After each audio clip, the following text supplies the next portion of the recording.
So in the Bible days, let's go back in history. In the Bible days, when the trumpet sounded, that began the fall feast.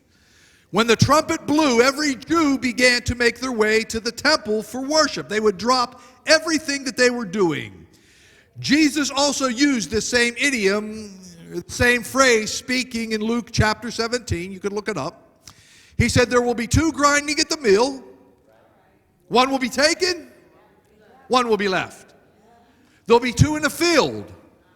One will be taken, one will be left. There'll be two lying in bed.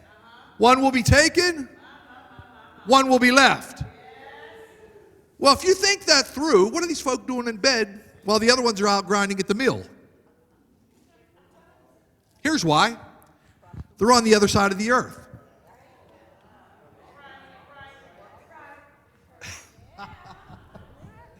When the trumpet blows, it's going to be midnight somewhere. It's going to be 12 o'clock noon somewhere else. Y'all with me?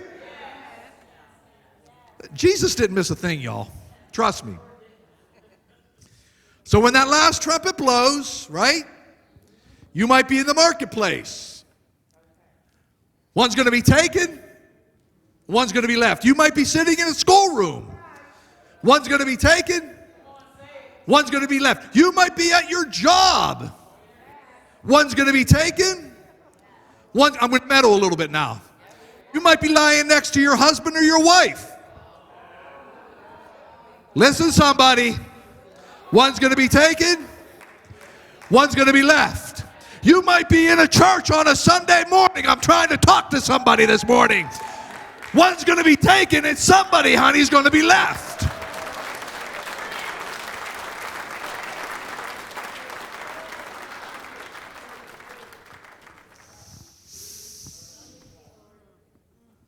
Now, here's something to note, y'all. When the season came near for the Feast of Trumpets, the Jewish farmers would be listening for that trumpet blast. He would have one ear toward Jerusalem, working but yet listening. He didn't have it marked on his calendar, so he didn't know the exact day or the hour. Here's why. According to Leviticus 23, which we just read, the Feast of Trumpets begins on the new moon, which is 29 and a half days after the previous one, meaning it might occur on the 29th day of Elul or the 30th day of Elul. In the case of the Yom Torah, the Feast of Trumpets, nobody would know for sure. They had to wait until the high priest would see the new moon, get a couple witnesses, and then they would start the trumpet blast. At the sound of the last trump, everyone would head toward Jerusalem. So, the expression of that day and of that hour, no man knows, is an expression referring to the feast and thus the rapture. It was a common Jewish idiom. They would be working in the field. One Jew would say to another Jew, hey, Saul, when does the feast begin? When is the last trumpet? And they would respond back one to another. Of that day, no man knows the day or the hour. We're just waiting for the trumpet to sound.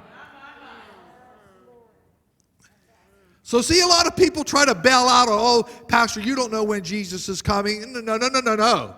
Jesus gave us a clear sign. He said, when you see the fig tree.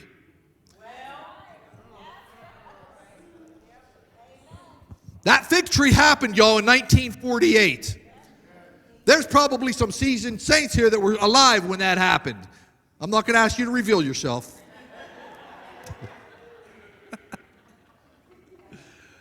But so it is with the rapture, church. Listen, no man knows the day or the hour, but we can certainly discern the signs of the season. Hi, I'm Pastor Michael Yuricha, and I hope you enjoyed today's short word.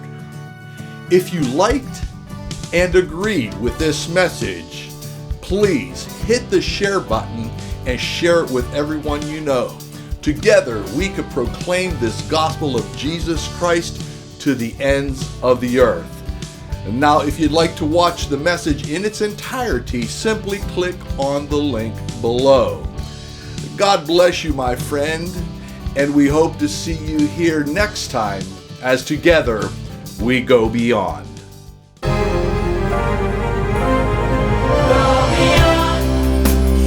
every nation, to every generation,